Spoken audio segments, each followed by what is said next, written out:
Would you like to accelerate your career and reach your full potential in just minutes a day?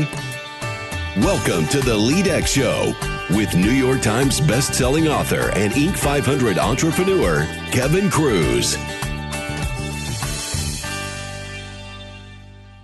What are 2 secrets to successful communication? Hello everyone, Kevin Kruse here, and in just a minute, we're going to talk about how to be a more persuasive and effective communicator.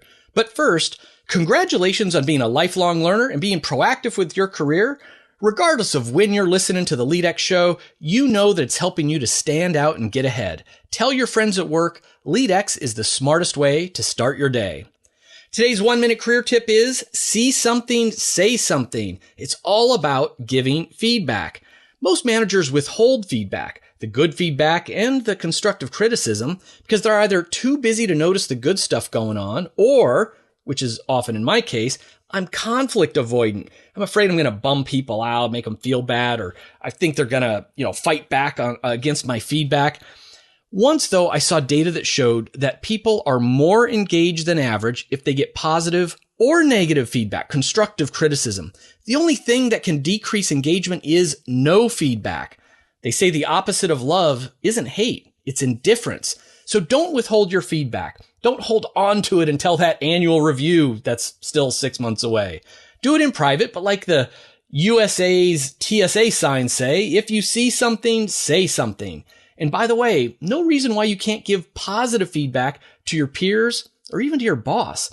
Hey boss, I really appreciate it that you took the time to explain why I needed to manually copy and collate those 50 documents.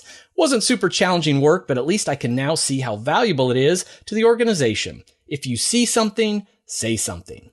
Now, before I introduce our guest, I just want to give a big thanks to all of you who went on to iTunes and subscribed to the show and left a rating. That only takes a minute to do, but it's the single best favor you can do for me. Now, our guest today is a keynote speaker, executive coach, and communications expert who's worked in more than 30 countries. He's the co-founder of Pinnacle Performance Company and co-author of The Pin Drop Principle, Captivate, Influence, and Communicate Better using the time-tested methods of professional performers. Our guest is G. Riley Mills. Gary, welcome to the show. Thank you, Kevin. Thanks for having me. Oh, my pleasure. And we're going to talk about the pin drop principle in just a minute, but I always start by asking our guests to share a time when you actually failed, because we want to learn along with you from that failure. Yeah, so it's always fun to talk about something that went wrong and the lessons you learned from it. Of course, my background before I started Pinnacle Performance Company with my co-founder David Lewis was I worked for almost 20 years as a professional actor. So as an actor, you're auditioning 20 times a week probably, and so you're being told no and you're technically failing almost every time. So I'm used to that. But the story I would share is before I started Pinnacle, I owned a health club in Chicago.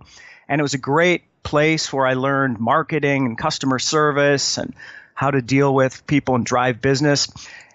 And it was great for many years. And then all of a sudden, I saw the numbers start to dive. And I didn't know what was wrong. I put in some new equipment. I figured some new marketing strategies. And there was nothing I could do to save this company. And it was because the neighborhood where I lived in Chicago kept adding health clubs, more health clubs, nicer health clubs, bigger health clubs. And mine was a small neighborhood place that really couldn't compete. We were doing everything right. It was just that the pie was getting smaller. And so I eventually sold that company. And that's when I fired up Pinnacle Performance Company with Dave Lewis. But the lesson that I took away was in business, conditions change and you've got to anticipate. You've got to be nimble. You've got to think on your feet, think ahead to figure out what changes can you make to modify where you're going. Yeah, that's interesting, Gary. I've often said to my author friends who are launching books, my podcaster friends, or my business friends, the number one variable, despite everybody talking about, oh, it's all about hustle or you could figure it out or never, ever, ever, quit. The number one variable is the market. True. How big is the market? Is the market growing or shrinking? The competition in the market.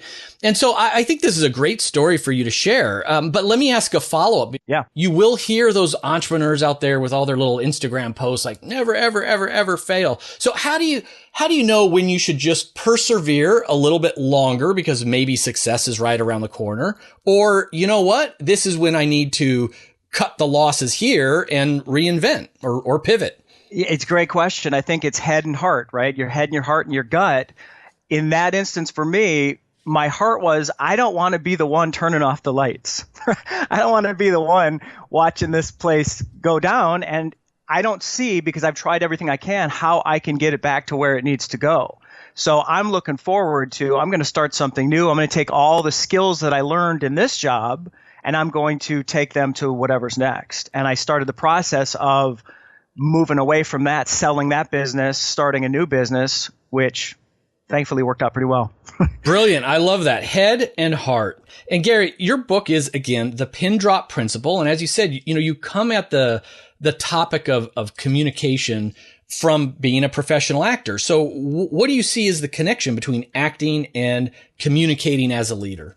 Yeah, our company, Pinnacle Performance Company, in the book is all about what we call intention-based communication skills, meaning all of the things that actors have utilized for centuries to engage an audience, to project confidence, to be persuasive and influential, to make you feel a certain way. Those are the things we bring into the corporate environment. We package it in a way that's very simple to understand so anybody can use it. Now, of course, we thought we were the first ones who came up with this idea of bringing the tools of the actor into the corporate environment. But as we researched the book, I went back in history and found there are instances of everybody from Reagan, Obama, JFK, Clinton, all the way King George VI, if anybody saw the King's Speech, all the way back to Demosthenes, who was the greatest of all Greek orators. They all used acting coaches, or they all worked with actors to learn these techniques to be more influential communicators. Wow, that's great. And so, you've touched on this. You say the success of your communication depends on two things. One of them is intention. And so what's the other one? And unpack them for us. So these are the two things. Our company was founded on this idea of connecting intention and objective. So objective, very simply for your listeners, that's your goal. That's what you want at the end of your meeting, your phone call, or your performance review. Here's what I want. That's my goal.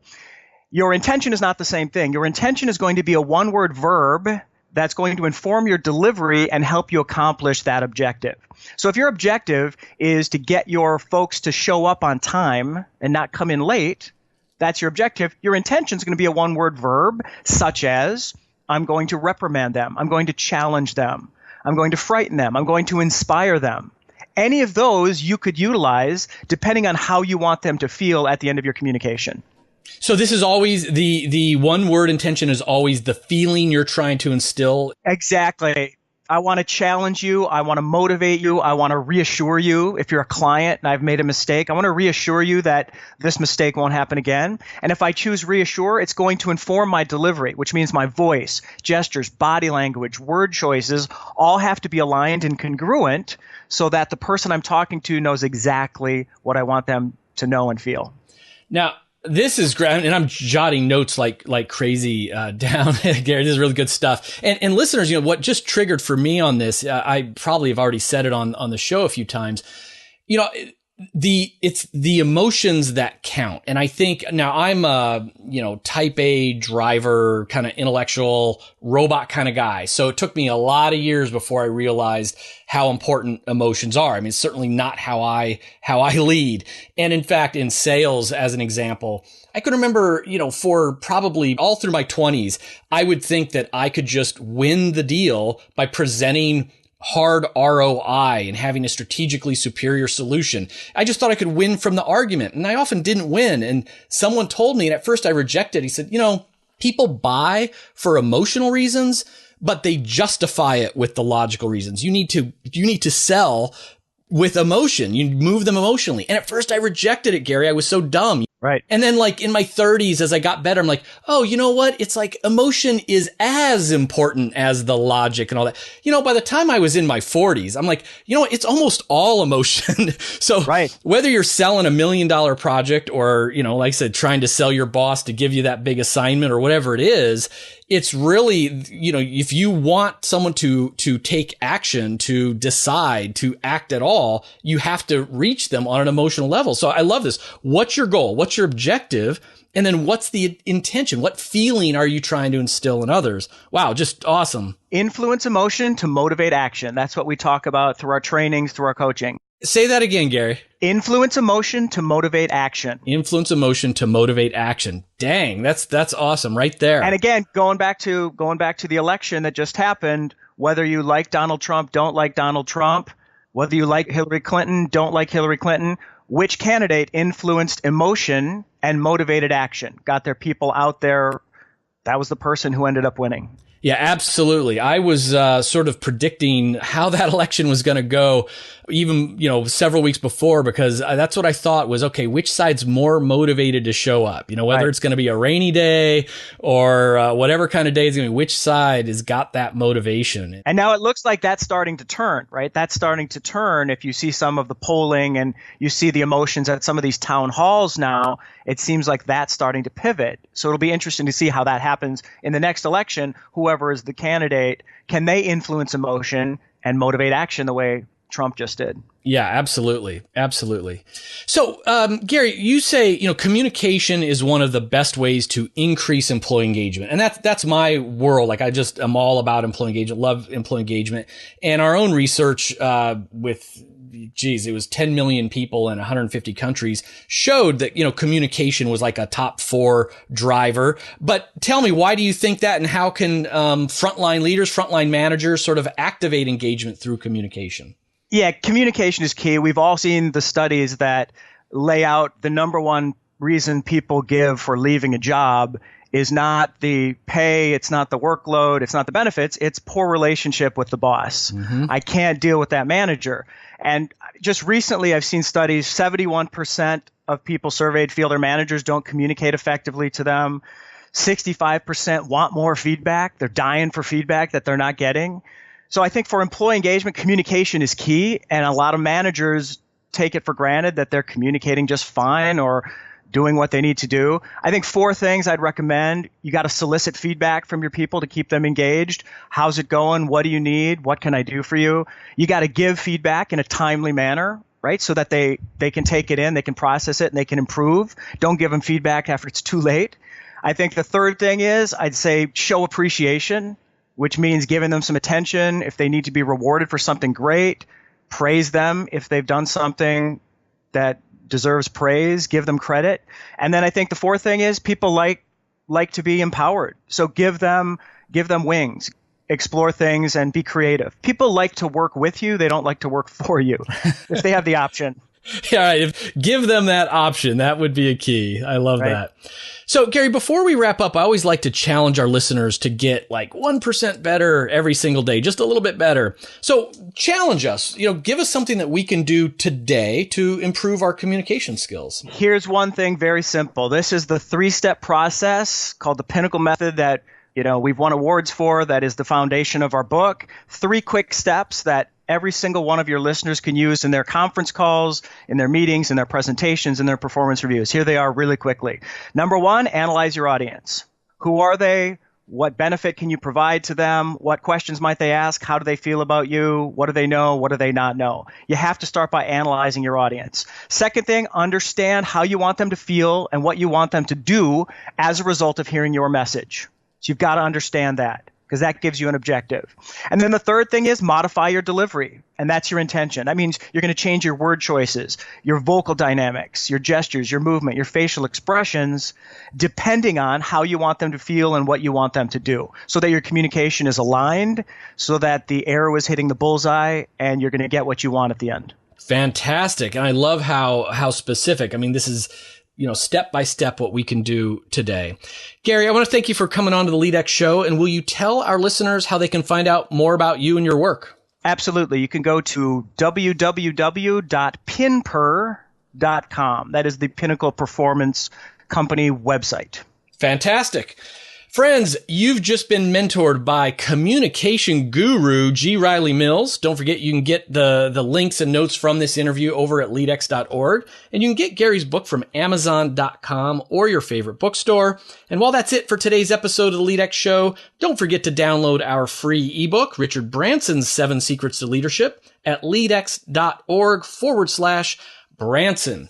Until next time, remember, leadership is not a choice because leadership is about influence, not authority. It's not about power. And we are all influencing those around us with our words or our silence, our actions, or if we choose to be a bystander. You are always influencing those around you. We are all leaders. Today, please lead with intent.